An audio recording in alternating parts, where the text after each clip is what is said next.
Meron kang 10,000! Bigyan ka ng jacket! Ito si Willie, isang TV host.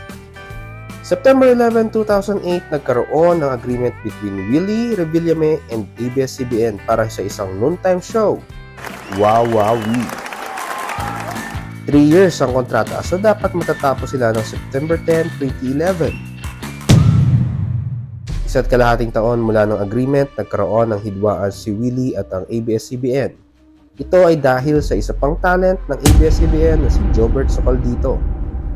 Si Jobert Socaldito, isang co-host at the time sa The Buzz at sa Teleradyo. Kritiko siya ng Wawawi. May 4, 2010, live sa TV, nagsalita si Willie sa management ng ABS-CBN para tanggalin si Jobert. Meron ako sa DSMM na 2-4 sa pangalan Jobert Socaldito na tinitira ho niya tong show. Dito ho kami nagtatrabaho sa ABS. Sa management, sinasabihan ko lang kayo, ba't nyo pinapayagan na tirahin itong taong to ang Wawawi? Nananawagan lang po ako sa management ng ABS. Huwag nyo naman nung payagan na tinitira yung show natin. Ang laki ng kinikita ng Wawawi para sa ABS. Huwag naman, sa kayo mga taong ito nagbibigay, mamimili na kayo. Pag hindi nyo yan tinanggal, ako mag-resign dito sa Wawawi. Tandaan nyo yan. Wala na kayong ginawa kundi ako tirahin dito. Mabigat na to, sobra na. Ilang taon ako nagtatahimik. Tinitira ako sa diary niyan, Jobert na yan. Tahimik lang ako. Pero tandaan nyo to, pag hindi nyo yan tinanggal, ako mag-resign dito. May 5 hanggang May 24, 2010. Hindi na nag-host si Willie. So ABS-CBN suspended him 3 months without pay. Sabi ng ABS-CBN, papalitan na daw ang Wawawi ng ibang program. In-offer sa kanya 1-hour weekly show as replacement program. Ayaw ni Willie sa offer.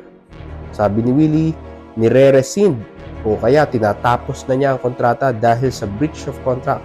Sinabi niya rin ito sa kanyang August 9, 2010 press conference.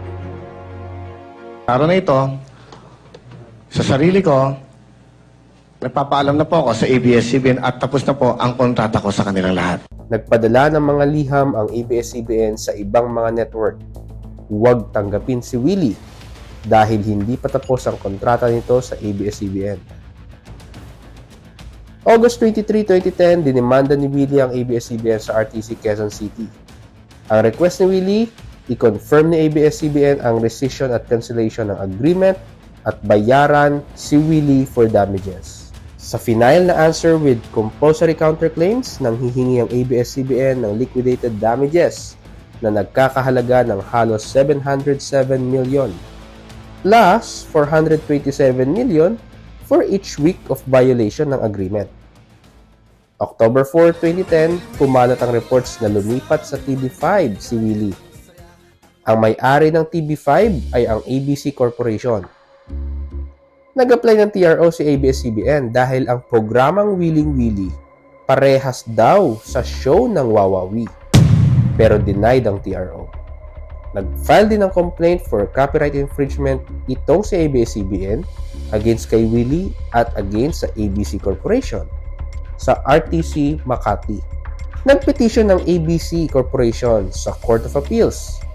Meron daw forum shopping sa pag-file sa RTC Quezon City at sa RTC Makati.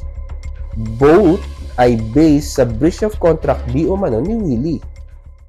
Ang forum shopping nangyayari kapag pinaghihiwalay na nagsasampa ng kaso ang kanyang causes of action. Ang cause of action ng isang tao ay yung ginawa na mali ng defendant na nagva-violate sa karapatan na nagrereklamo o plaintiff. 3 instances ang forum shopping. Una, nag-file ka ng maraming cases habang hindi pa nare-resolve ang previous case. Pangalawa, resolved na yung unang case pero nag-file ka uli at pareho ang hinihingi mong relief. Ikatlo, nag-file ka ng maraming kaso pero iba-iba ang hinihingi mong relief. Lahat yan, iisa lang ang cause of action.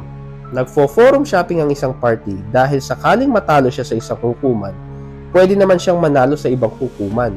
Ang isang act ay pwede magresulta sa violation ng iba't ibang karapatan ng isang tao.